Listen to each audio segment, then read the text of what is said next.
Hello, everybody. It's Monday, and the Broncos won. Oh, my goodness. What an amazing game. It was magical. And now we're here in the cold tub as it's cold outside. We're getting ready to get down to business and talk about this epic comeback. I'm here with my boy, Nate Jackson. I'm Jake Plummer, and we're in the cold tub.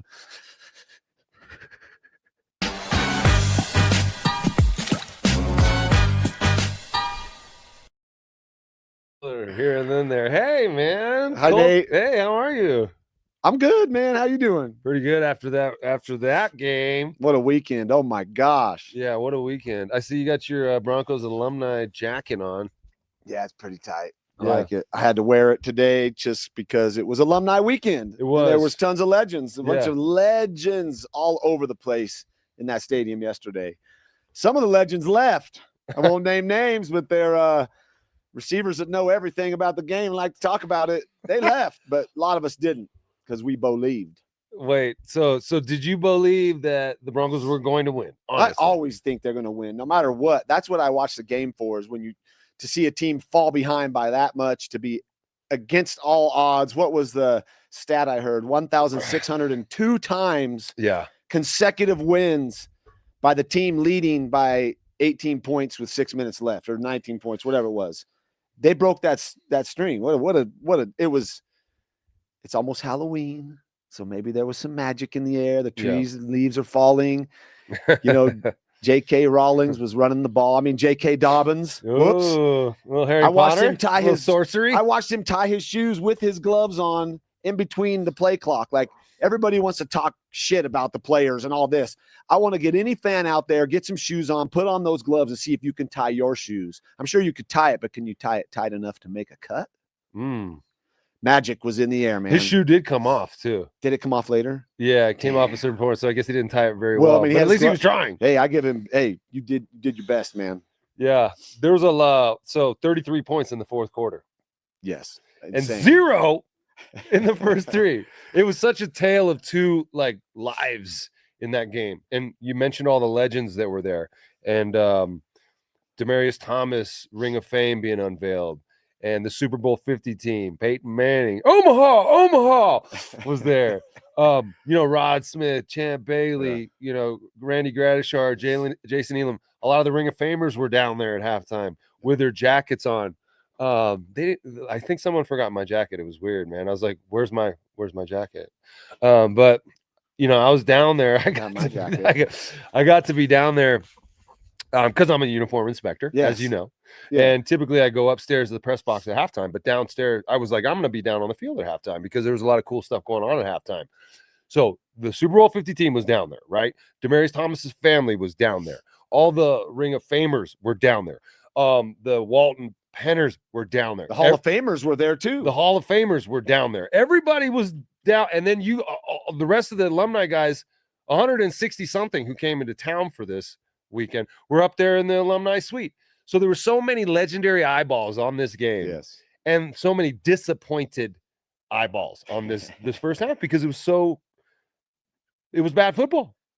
Like, the Broncos offense was really, really bad in that first half, to the point where there was groans and boos happening. And it was like, what the hell is going on? And then something happened. The skies opened up, the sorcery. Someone casted a spell.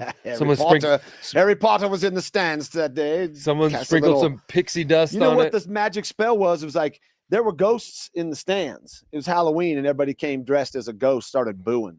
And when that happens as a player, I would mention it to the guys up there. Like, I don't step into the huddle in that moment and go, "Hey guys, come on, let's do this for the fans."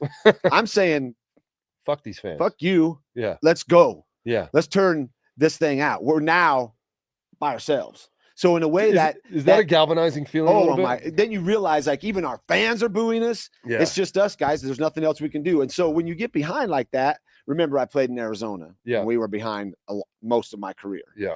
Why I had a lot of comebacks, because we fell behind. So when you're behind, what you do is you find out who you can count on. Yeah. Who on this team is going and like sitting down on the bench during the rally, and they're just like, I wonder what I'm going to do tonight. Go see my mom after the game. And if those are the guys, and you have to have someone going over there calling their asses out, saying, "Get your ass up off the bench. We need you." And I feel like that's what this team is becoming, a team that believes Bo leaves in each other. And that's a huge statement, right? Bo leaves because that guy calling the shots has to be the number one guy that's calling those dudes out that are sitting down ready to think about what's happening next. Yeah. Get your asses up because this ain't over. But is it really just Bo? I mean, no, I feel like it's not, but it has to start with that guy. Right. He has to be the one who's like, let's go, D, get me the goddamn ball. I'm going to go score. But I don't know if it did start with Bo. You know, I feel like it does. Like there might be guys who help pull him out of that weird place he's in with this first half Sean Payton screen game thing that they're doing. It wasn't his fault, though. I mean, no, it's not. You mentioned it. The screen game, we're throwing the ball behind the line of scrimmage every I mean, there were 6, 7 of those plays. A couple of them worked, but most of them were just like the defense sniffed it out. Yeah. It's 3rd and 8. You're throwing it 5 yards behind the line of scrimmage. And now you're giving Mims 13 yards to get instead of throwing him the ball on the run. It was bad. And so it could be Bo scared to pull the trigger or not being allowed to pull the trigger, or sometimes coming off of a guy because he may have a guy on him. Dude, you got to make the throws.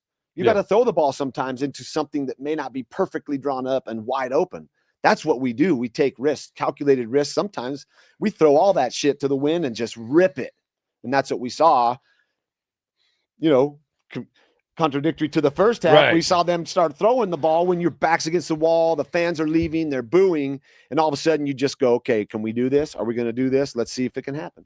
Well, it's like Bo didn't find his touch until the fourth quarter. It's like in the first half, he's so like, I don't know, man. He's like hamstrung by the plays that are being called, and he's so locked into where the read and stuff like that.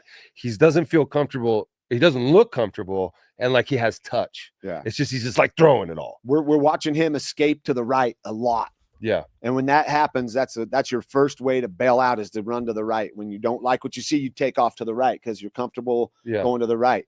And stepping up is the way to go more often. Step up, find a lane, step up, see a guy open. He's also getting better, but yesterday we saw a lot of batted down balls. Yeah. And that's Bo.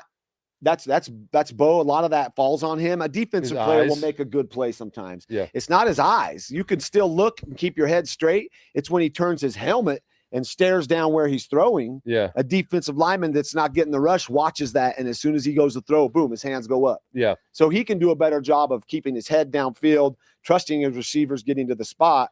Then when you go to throw, you go rip it you go confirm quickly, and then you rip it. Yeah.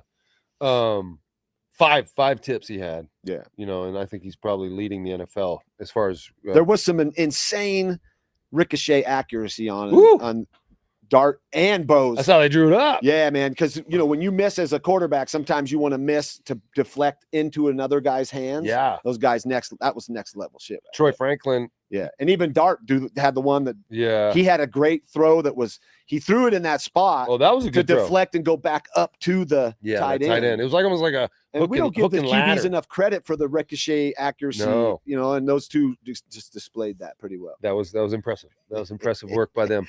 No one's talking about ricochet accuracy.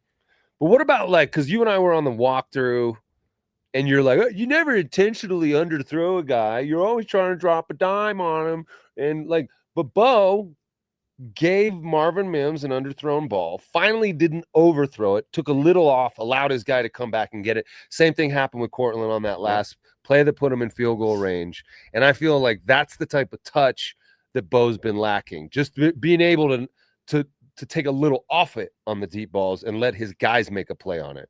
Did you see that?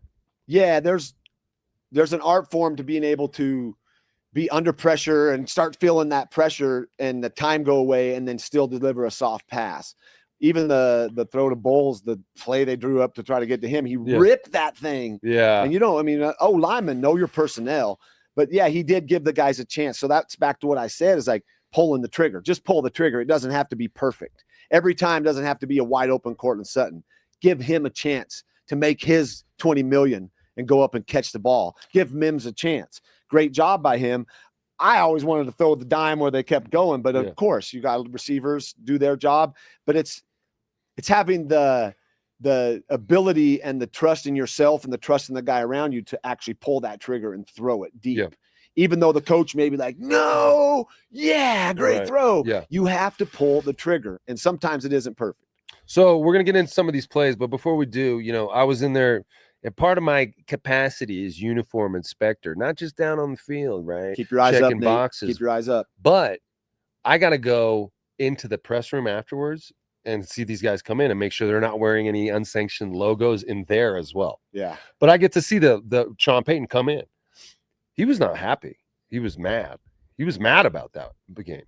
And he's like, don't let the euphoria, take away from like how much you fucked this up. Basically, like he didn't say fucked up, but he basically said that Nick Bonito in the locker room had to tell him to smile because like we just did something good.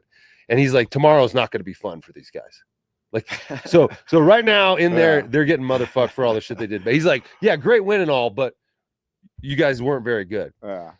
Great. How do you deal with that as a quarterback? Like, a guy kind of pissing on the moment in a way that's just like, Jesus Christ, we just did something that was so magical. Everyone who's there is going to remember it for the rest of their lives.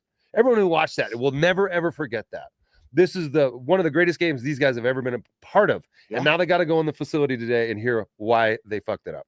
Yeah, by a guy who isn't doing anything but calling a shitty first half, not allowing Bo to do his thing, and then eventually starts calling the plays. And it sucks. It's really, it's a horrible feeling as a player because, the whole point of playing is to win. However you can manage that, just to win. And we won the game. That's all that matters. Yeah. And yeah, you can always look back even at a victory where it's 33-8. And I'm sure he'd be pissed off still because there are certain coaches and they all come from that same pool up in the sky. It's the Parcells. My equipment guy at Arizona used to say it. Yeah, the work harder, grind harder. But it's also this. We call them sperm because they all come from that same DNA of never happy. We got to get better. We won by 80. We should have won by 82. Fuck you, man. We won. As players, I'm walking out of that meeting and I'm going to be vocal in the hallway saying, hey, guys, keep your head up. Whatever coach said, whatever. Way to go, man. Way to believe. Way to believe in me. I believed in you. I fucking love you guys. Fuck coach. We won. Who cares? And not in a bad way to do that, but to make sure the guys know, like, do not get down on what we just accomplished. Yeah. What they accomplished was they snatched victory from the jaws of defeat when we've snatched defeat from the jaws of victory a couple times this year. Be happy, Coach Payton. Good Lord, smile a little bit. But that's the way those coaches do. Them sperms are like that. Sperms. Yeah, so it's like when the way they operate, if they're up, bring them down a little bit. If they're down, bring them up. And that's not a great way to live. I mean, you want to be able to enjoy this. Yeah. I hope they're smiling in the facility right now. I hope they understand the joy they brought Broncos country, the magic they delivered there. That Mile High magic was real, man. I saw Cortland Sutton and Garrett Bowles embracing on the field afterwards. Yeah. I snapped a little picture of it because all these photographers ran up to. I'm like, I'm going to take a picture too. But those two guys played with DT. They were DT's teammates. Yeah. And they were part of a win last night that, I'm sure they felt the presence of Demaryius Thomas with him there. And I think everyone else in that stadium did too. All right, let's take a look at some of these plays and break down what was going on. We're not just going to talk about the fourth quarter. We're going to talk about the whole kit and caboodle. David Levine, our trusted producer.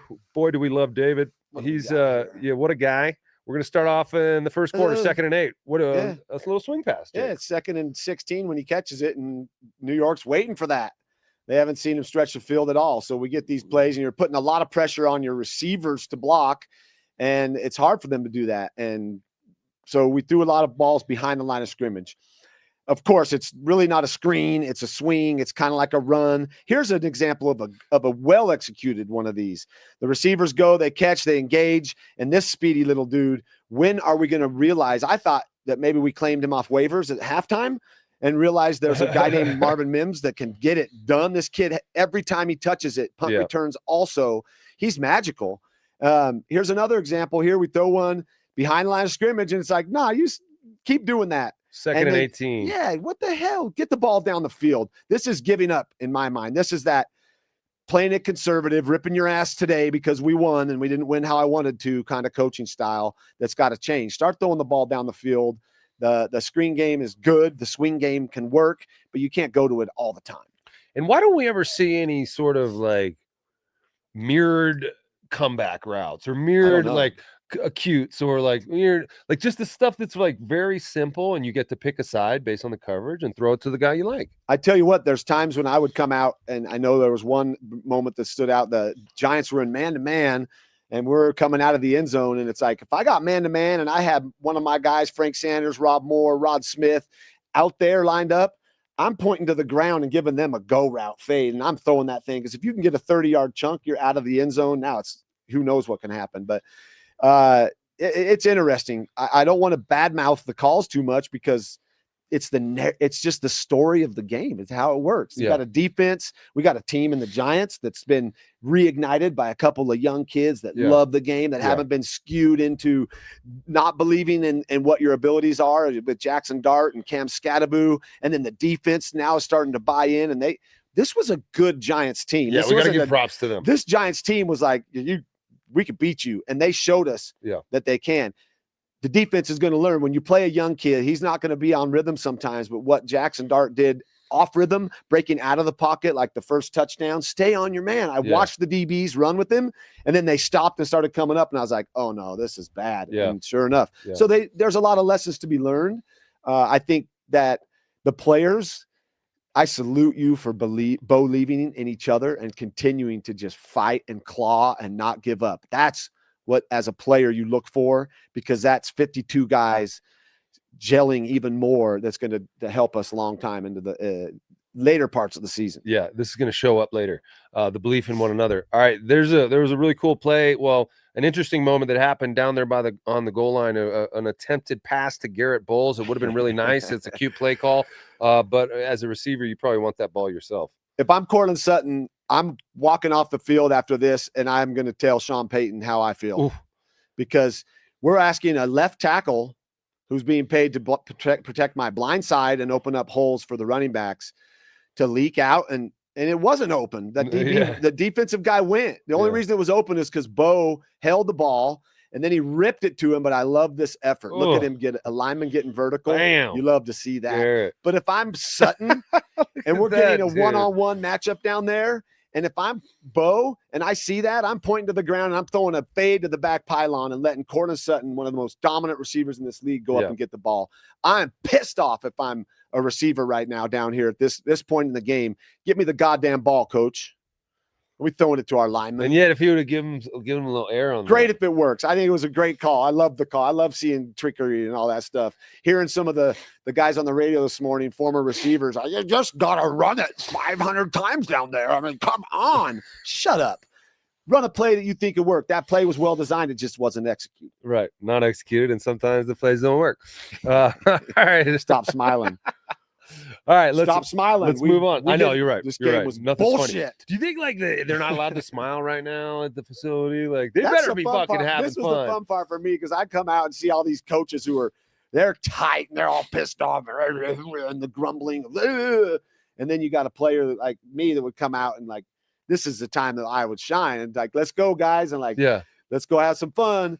And then the coaches, they can't do nothing, because if Bo comes out right now in a clown suit and says some funny shit, they can't tell him stop, because he just led one of the most epic comebacks you'll ever see in a game of football. He led it, and the team followed him. And there were numerous guys making huge plays. The interception, Sternad, that was a great play. Oh, man. I mean, the 2-point snuff on the goal line, Brandon Jones, great play. No one's talking about that. Let's show that one right now if we can, David. Yeah, there's no receiver on the radio talking about that play, because that was a phenomenal play that ends up being a huge part of this game. No, it's not the fourth quarter. Who cares? It's 2 points that was snuffed out. If you watch this play, well designed, great play. He's been chasing this receiver. The receiver's in the end zone. He covers 5 yards and absolutely sticks him. One of the plays of the game, one of the best plays of the game right there, because 2 points, this game came down to 1 point. And he had to go over the top. Yeah, no one's talking about that. I didn't hear anybody talking about that. Yeah. Well, you did now on the Cold Tale. Yeah, there's so many. That's part of the story, right? Yeah. It's like reading a book. Yeah. This game started out, you probably put this book down and went outside. Some people did. Some people did. Some people kept reading. Yeah. And then the third chapter, you're probably, this book kind of sucks. Yeah. But the ones that kept going went, whoa, this is a New York Times bestseller. I'm glad I read this whole thing. It is. I think the first quarterback ever in the history of the game to have 2 rushing touchdowns and 2 passing touchdowns in the fourth quarter. Yeah, crazy. A lot of firsts happened yesterday that have never happened before. And for those who were there or watched it, got lucky to see that. Because and the guys who played in it, I mean, they talked about it after the game. I've never been in a game like that. I've never seen anything happen like that. And so the magic was there. All right, so let's look at this Bo throw to Sutton. In the what quarter was this in? It's fourth quarter. In the fourth quarter to kind of get things going, and Bo started to find a rhythm a little bit here. I think it's third quarter. Sorry, yeah, third quarter. At the end of the third quarter, here's what I'm talking about. He pulls the trigger, and it's a risky throw. Guy underneath him, but he trusts him. He trusts Cortland. 22 almost makes this play. It's 2 inches over his fingers. It's right to Cortland. Logic would say, don't throw that. He's covered. But sometimes you just have to stop listening to that bullshit and pull the trigger. Good job, Bo. And he threw it to his guy, the guy that is going to catch it. I think Cortland Sutton should get 10 targets every single game, no matter what. And he did get 10 targets in that game. The last target was his last catch. And Troy Franklin also had 10 targets in his game, 3 catches. So I think prior to this, Dobbins, because this was magic, Harry Potter magic. He had a couple great runs. They had the run game going. Then after this throw, too, we had the big Dobbins run. Yeah. So, you got to mix it up. When you get the run game going, it opens up the passing game. And like I said, at some point, you got to pull the trigger. When you're down 19-0, you can't run the ball and throw. Well, is that why? I mean, is that indicative of, does that tell you what the problem is with this Broncos offense? That when you finally can't fuck around anymore, we can't make it too cute. We can't do a bunch of different personnel groups. Yeah. We don't have time to sit and come up with a perfect play. What we got to do is go now. And when they had to go now, that's when it started cooking for them. So everyone on offense responded to a hands-off approach to the play calling and the personnel changes and the overthinking of stuff and trying to find the perfect play. Instead, we got to go. We got to go now. So stop fucking around. Does that show that maybe the play calling is a little bit off? I don't know. It's hard to say because there may be moments where, like I said, Bo doesn't pull the trigger because early in the game he may be getting coached to be careful, be conservative. But to me, here's what I'm seeing is a defense. Yeah, they gave up some points yesterday and they came off their guys and there was a few miscommunications, but this defense is good. This is a good defense. Yeah. And when you got a good defense backing you up as a quarterback, you can take some risks, not just in the fourth quarter or third quarter, but in the second quarter and the first quarter, throw the ball down the field. We got guys that can get open. We got guys that can stretch it. And when you got a defense backing you up, it's okay to take a little bit of calculated risks. Yeah. Yeah. And but you're right on the whole, doing too much. Yeah. When you just start running the ball downhill, running some deep cuts outside and let it happen. And Bo with his legs, you got a dual threat quarterback here. He's not just a passer. He's a runner. And I was, I'm down there on the sideline, so I see a bunch of stuff. I don't talk about all the stuff I see, but, there was some frustration when J.K. Dobbins, a first down run for 5 yards, right? Yeah. That's a good start. And then he goes off the field. They pull him off the field, and he's like, what the fuck are we doing, man? What are we doing? Why am I coming off the field when I just had a positive first down run? Let's do that again. Let's keep these guys on the field. Let's not give the defense an opportunity to reset and substitute and figure out how to – no, let's push the knife in. But the Broncos ended up pushing the knife in and figuring it out. Let's keep going with another let's go on that Bo Nix TD run, which was quite an electric – well, he had a couple TD. Yeah, this was a great job. Yeah. Good job by Ingram holding that guy just long enough to not get caught. And there's holding on every play. There's PIs on every play. They call them when they want. It's a bunch of weird stuff. I don't know, but great job just trusting your speed and getting into the end zone. Bo was awesome. And I think seeing them actually do some play action, he's been rolling, but he's been spinning out rolling and not actually like downhill run faking and then booting out the other way to get the flow going that way. So I'd like to see that come into the offense. This was sick. A called play. Yeah. Bulls, what a great block. Was that McGlinchey downfield with another great block. I loved watching Bo just fully in it right now. The electricity. We were in the end zone, the Champions Club watching this, and it was, man, the fans that stayed, good job. You got to watch this and many other great plays. But this quarterback, I'm telling you, he's tough, man. He doesn't believe in giving up. And I think that's a huge, huge part. And I don't mean that QB is the only thing going on. But when you have a QB like him. He's the guy talking. He's the guy who's got to be in that huddle reminding people of what when you look in his eyes, what do you see? Yeah. What you see in Bo's eyes is let's fucking Bo. Let's bow. Let's bow. Let's bow. We got a comment on the screen from our man Dave. Say, love Jake the Snake. Energy. Let's fucking go. Let's got to get to the bottom of the slow. LFB. Got to get to the bottom of the slow starts, he's saying. Yes. Well, that happens, and that's going to be the narrative this week. The slow starts. But I like the fast finishes because those are the ones you remember. Fast I think finish. everybody will remember this game and not be like remembering the fast start from what game? I don't know. I can't remember a fast start. It didn't matter. What matters is finding a way to win in the fourth quarter. Slow start, fast start, whatever start, screen game, bleh, run game, bleh. Yeah. Whatever they did it right in the third, starting in the third and moving into the fourth. And they still tried to give it away, but we kept believing, baby. But there is something to the slow start that they do have to talk about there. Yeah, that's why the coaches are pissed. Yeah, but there's a tone that you can strike where we're all happy. Like we can smile, but we also have to talk about the things that we didn't do well. Where your thoughts go, your energy flows. Let's think about a slow start and then let's put all our energy into slow starts. Well, no. How do you combat that? You make plays. But don't we need to talk about the things we have to clean up regardless? Yeah, they know that. We don't need to belabor the point. it. We don't need to belabor it. We got to just go about. But you have to go celebrate this win. But you have to go over it, don't you? Or no? What do you do to go over it? You watch the film. I mean, a player can't really do much more than run the calls that are being called, run the plays. Right. So if they're not calling me some plays that I can take some shots, do you think how can I do this? Do you think this coaches need to take a little bit of accountability on the slow start? 100%. And talk it's about not the players, guys, it's the coaches. Yeah. So guys, we got to put you in a better position in the first half. Yeah. That's all on the coaches. The players are going to get the play called and go run it. And when you're throwing the ball behind the line of scrimmage, making it 5 to 6 yards plus whatever they need to go get 7-8 times in the first half, like change the play. Yeah. Change the play calling, and that can happen, and I think that will. But yeah, let's not belabor the whole like slow start thing. Let's celebrate this team that stuck together and pulled it out somehow, some way.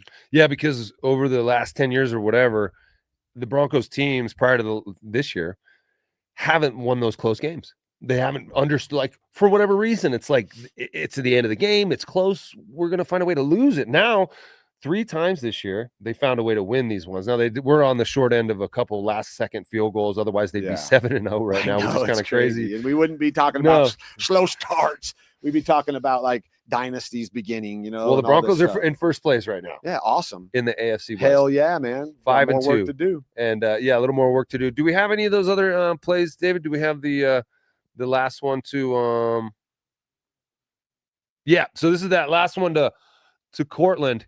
You guys a little motion here. Shifts over. He's on the slot. He runs a fade. This is the first time they'd ever run this play.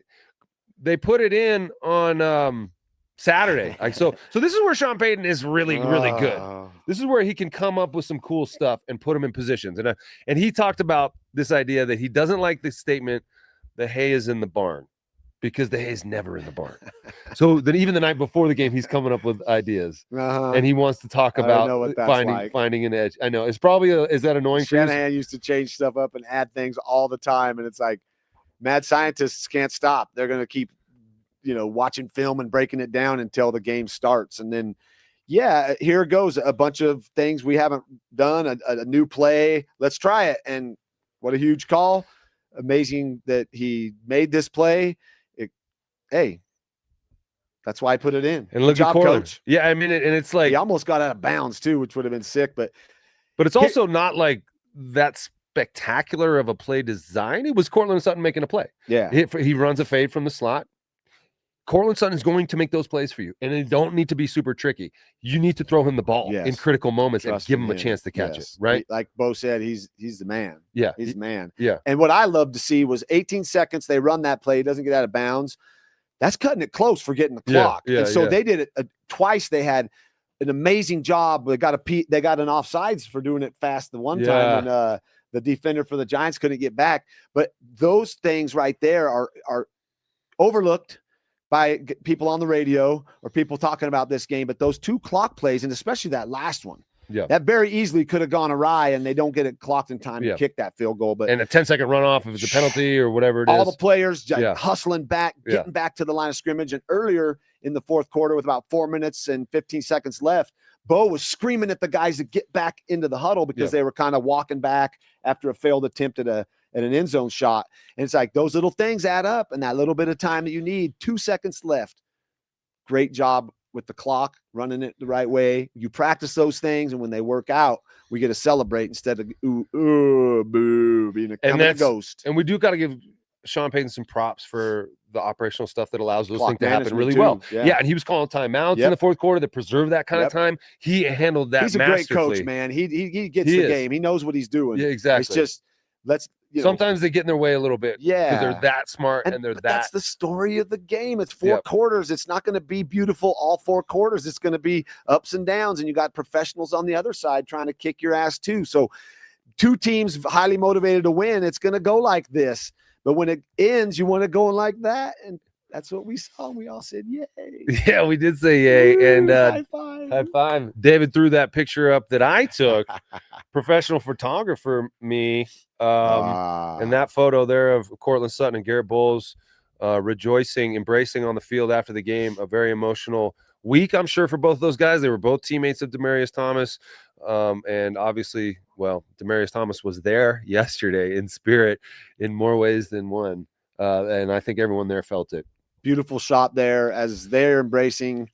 I was blessed to be embraced like that by George Foster, Rod Smith, CY, Charlie, Charlie Adams. I mean, there were so many guys up there, Jeb Poutier, PJ Alexander. Like, given that hug there will last them a lifetime, because when you see these guys you laid it out on the line for on the field and you put it all in, and the boos were coming down, but you stayed together and you won and you did something you'll never get a chance to do again in your life.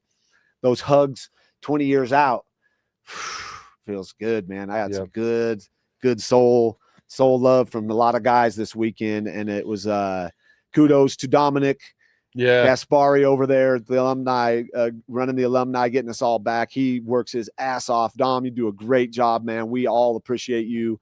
And to the Kerry and Greg and the ownership for really making a huge effort to get guys back. There were guys that hadn't been back in so long that were back because they've been found and they've been reached out to.